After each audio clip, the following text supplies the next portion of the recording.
Mapagpalang umaga po sa bawat isa sa atin. Tayo ay sama-sama sa pagbubulay-bulay ng salita mula sa Biblia. Isaiah 55 verse 11. Gayundin naman ang mga salita na lumalabas sa aking bibig. Ang mga ito'y hindi babalik sa akin na walang katuturan. Tutuparin nito ang aking mga balak at gagawin nito ang aking ninanais.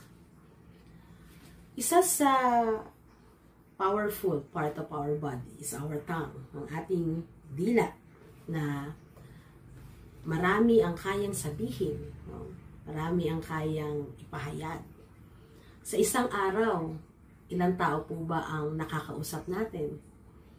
Nabibilang po ba natin ang mga taong nakakausap natin at ang mga salitang pinag-uusapan natin o nagagamit natin? Mga ilang kwento. Pero ang tanong, ano ang kwento ng pananampalataya mo? Diba? Minsan hindi natin naiisip, ang dami nating sinasabi, ang dami nating mga naipapahayag, ang dami nating naikikwento. Pero kamusta nga ba ang kwento ng pananampalataya natin? Sapagkat ang mga salita na ipinapahayag natin mula sa ating mga bibig ay maging pagpapala. Sapagkat ang ating mga salita na ipinapahayag ay maging isang salita ng patotoo ng kadakilaan ng Diyos, na kung saan ang salitang ito na maririnig sa atin ng ating kapwa ay nagiging source of wisdom. Nagkakaroon ng katuturan, nagkakaroon ng saysay, nagiging mabisa, sapagkat anumang patotoo ng ating buhay sa biyaya ng Diyos ay nagbibigay inspirasyon sa mga nakakakinig. Kaya naririto na ang mga bagay na ito, no, na gayon din naman ang mga salita na lumalabas sa aking bibig, ang mga ito'y hindi na maibabalik. Kaya ano sinasabi? Oh, be careful little tongue, what you say. Maging maingat tayo sa ating mga sasabihin. Tutuparin nito ang mga balak at gagawin nito ang ating mga ninanais. Anong ibig sabihin? I-declare natin is a blessing. I-declare natin ang pagpapala. I-declare natin is a word of blessing. Speak blessing. Diba? So, kung paano ang Diyos ay ipinahayag ang kanyang pag-ibig, ang kanyang pagpapatawad, ang kanyang pagkalinga sa atin, gayon din naman tumugon tayo sa pamamagitan ng pagpapahayag ng kabutihan ng ating Panginoon, na ang Biblia ay maging gabay natin kung ano ang ating sasabihin, kung ano ang ating gagawin. Kaya't patuloy tayong magbulay-bulay ng salita ng Diyos, patuloy natin itong pagnilay-nilayan, aralin, at mag-reflect tayo sa mga sinasabi ng Biblia sa ating buhay, sapagkat ito ang magiging daan upang tayo ay makapagpahayag ng buong kalakasan, na ang Biblia ay kinasihan ng Diyos upang maging gabay natin, upang tayo ay turuan. Kaya dito ay matutupad ang balak kung tayo ay nananampalataya at umaasa sa ating Panginoon. Ang kwento ng pag-ibig ng Diyos sa sanlibutan ay dakila at kamangha-mangha.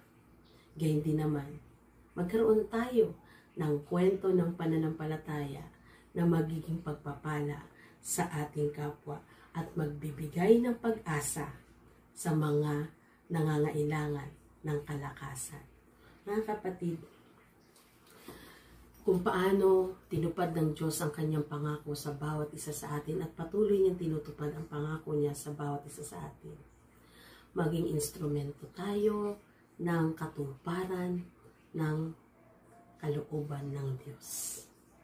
Kaya ngayon sa araw na ito, maging goal natin ay sa lahat ng makakausap natin, maipahayag natin ang dakilang pag-ibig at ang kamangha-manghang gawa, ang kabutihan ng Diyos sa lahat ng makikinig. Tayo manalangin.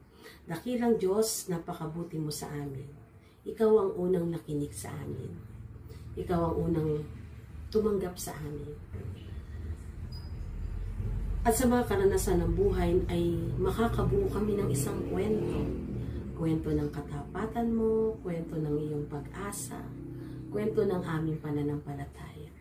Sa oras na ito, Diyos, dalangin po namin na gamitin mo kaming pagpapala sa lahat ng aming makakasalamuha. Tulungan mo kami at gabayan mo kami, bigyan mo kami ng lakas ng loob na maibahagi at maipahayag ang iyong mga salita upang kami ay makapagpatotoo kung gaano kapang kakadakila, kung gaano ang Diyos ay sobrang makapangyarihan at dakila ang katapatan sa aming mga buhay.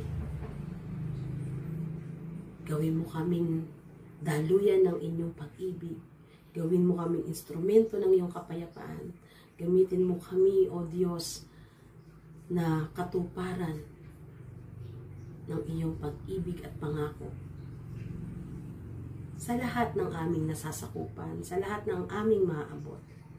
Tulungan mo kami, O Diyos.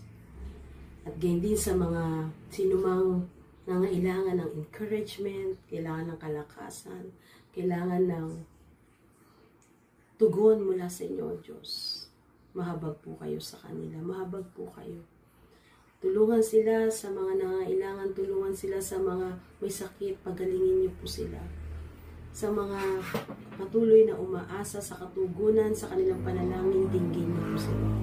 Panginoon, marami pong salamat.